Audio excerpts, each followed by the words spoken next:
Hello, it's me. The organization's finally gotten to that stupid Baldy. I'm encountering sabotage.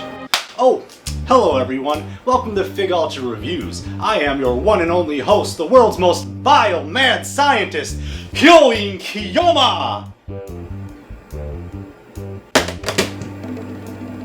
Forgot to throw the phone.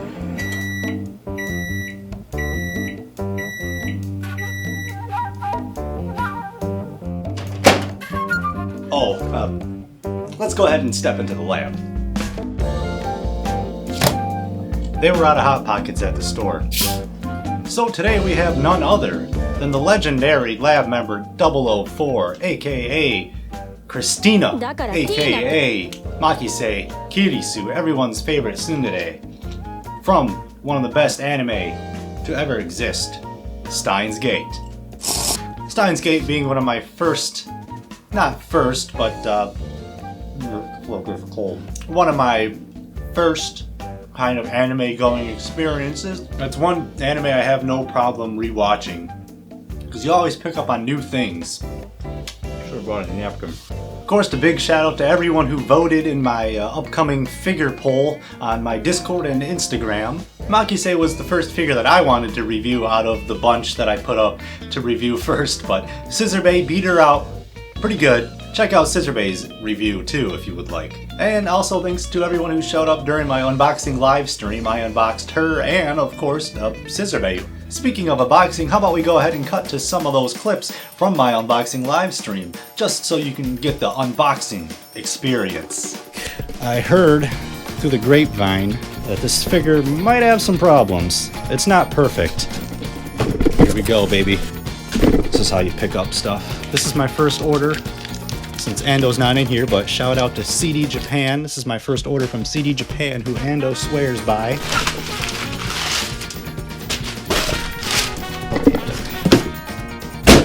Do that too. This figure came out quick, dude. I feel like I just pre-ordered her like the other month. Here she is. I love that pose. It's so stupid. I forgot about the base. Let's get her on her stand. Ooh, which way?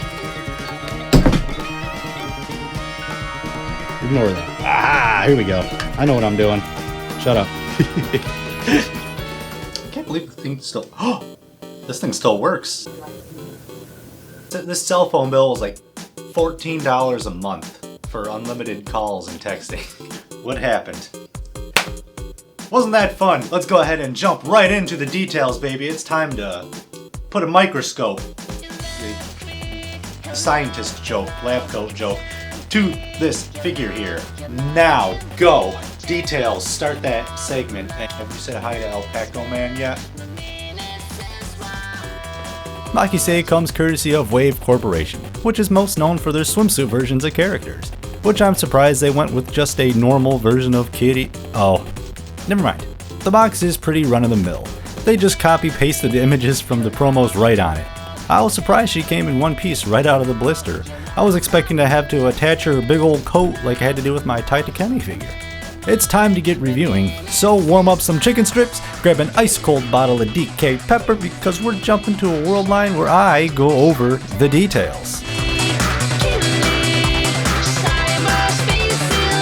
Everyone knows that time machines are no more real than the boogeyman, and time travel is theoretically impossible. When Miss Assistant first went up for pre-order, of course I was all in. Having any Steins Gate figure in your collection is a win in my book. I decided to see what other variations of her were on the market, which is something I always do when ordering a character that I like. Hey, maybe there's something better out there and it helps put my money in the right place. I noticed besides her Figmas and Nendo, there really aren't any quality figures of her confidently posing.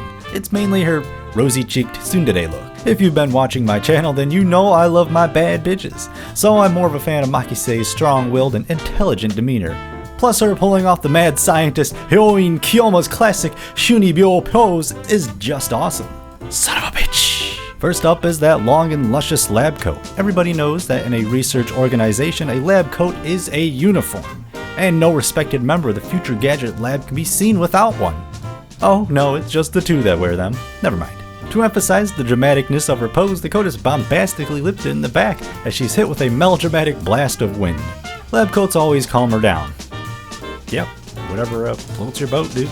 The designers of this scale definitely went with their art style from the visual novel. The more detailed violet eyes, scuffy belt buckle, and lighter red hair give it away. In the anime, her hair looks to be a deeper red. The darker auburn color thins out towards the ends of her long, twisted strands, where it turns to a lighter chestnut color. Her hair is actually translucent on the tips, for effect. Chestnut in Japanese is Kurisu. Chestnut. The color of her hair. Get it? Oh, Christina's got legs for days! I didn't know they made stockings that go up that high. The unzipped boots are super stylish, but very inconvenient. Having them flopping around all day would get annoying real quick. She may have ditched her jacket, but she still rocks her blue collared dress shirt and red tie. Ooh, shiny! For once, in my reviews, I actually have a reason to check out the bass.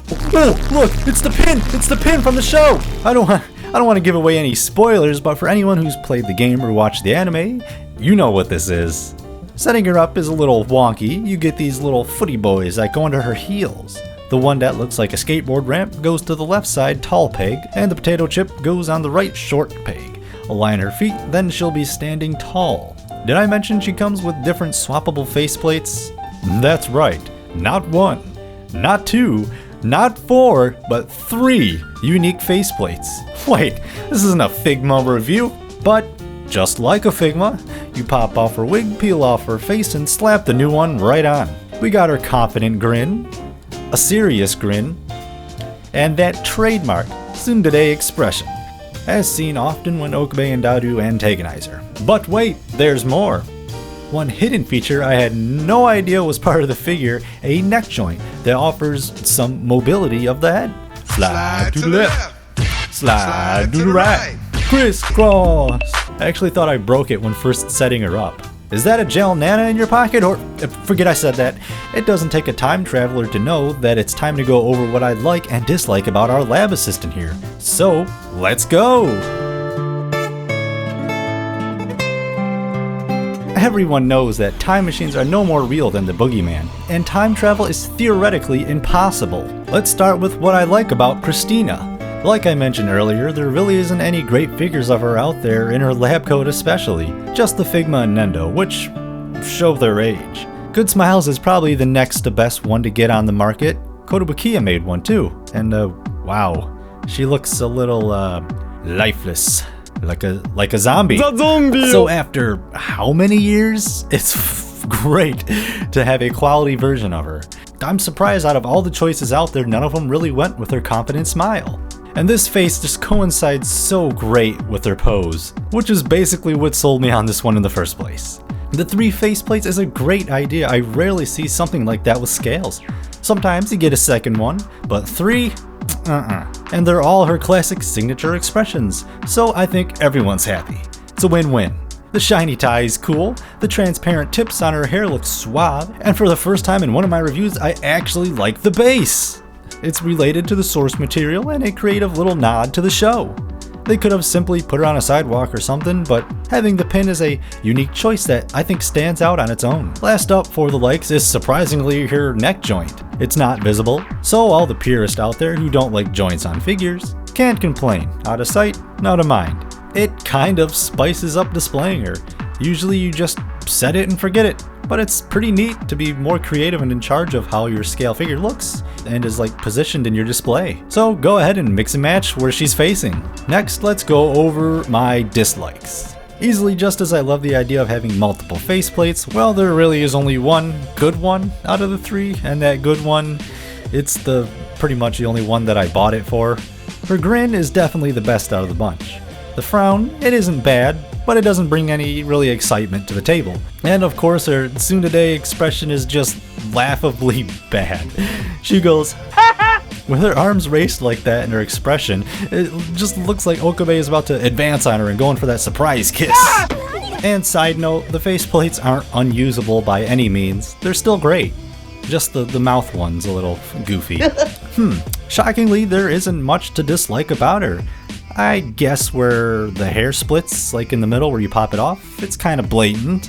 But, oh look, they cleaned it up by making it look like her hair's actually tucked behind her ears. Nice.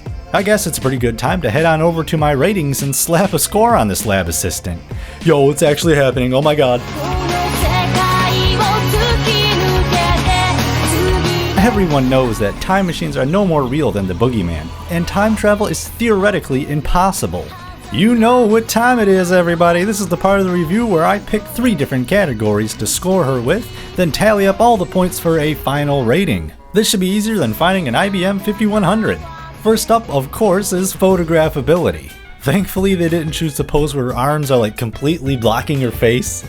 Though it would be funny. I wasn't sure if the adjustable neck would really add much to the picture. I mean, you can't pose anything else on her body, but surprisingly, with the combination of different faceplates, choosing where she's looking off to works for every situation. Have her looking away in frustration or gleefully looking straight on. It's fun to mix up how she's positioned when adding her to your collection. Next up is quality. I think pretty much everything about this figure is middle of the road. It's neither spectacular nor terrible. She doesn't feel cheap or dainty, but she could be fixed to the base, a little sturdier. The sculpting and paintwork is, I would say, safe. There's no imperfections or paint errors.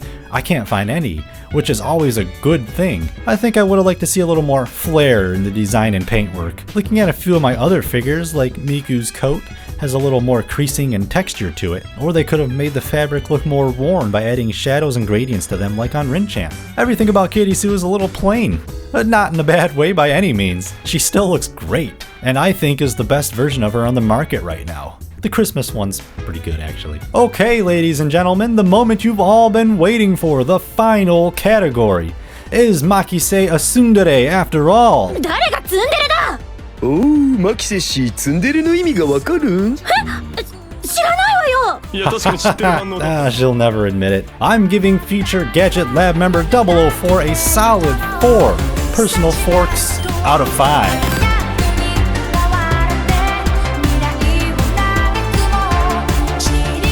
Okay, maybe time travel is real. What the hell am I getting into that thing? I am super stoked to have another figure from one of my favorite anime in my collection. There's no way she's beating my Susaha Grail though. No, I don't think so. But now I have another member of the Lab Coat Gang. Hashtag Lab Coat Gang. What up? I don't want to get my hopes up, but a matching Rintaro figure would be nice. Actually make the whole damn gang. How do we not have Best Boy Ruka yet? Make it happen, cowards. Elsai Kangru, everyone. Elsai Kangru. It's me again. Yes, I acquired the items that you were requesting for. No, I forgot that. Yeah, fine, I'll pick it up. Sorry, Mom. Bye. Bye. Well, that wraps up the review. I hope you enjoyed it. What did you think of Miss Kurisu here? What did you think about Steins Gate Zero? Have you watched that? If you'd like to have updates on CERN's impending global takeover, go ahead and use the links to join my Discord, Twitter, and/or Instagram for important updates. So as always, thank you so much for watching. Much love, you're the best. I'll see you all next time.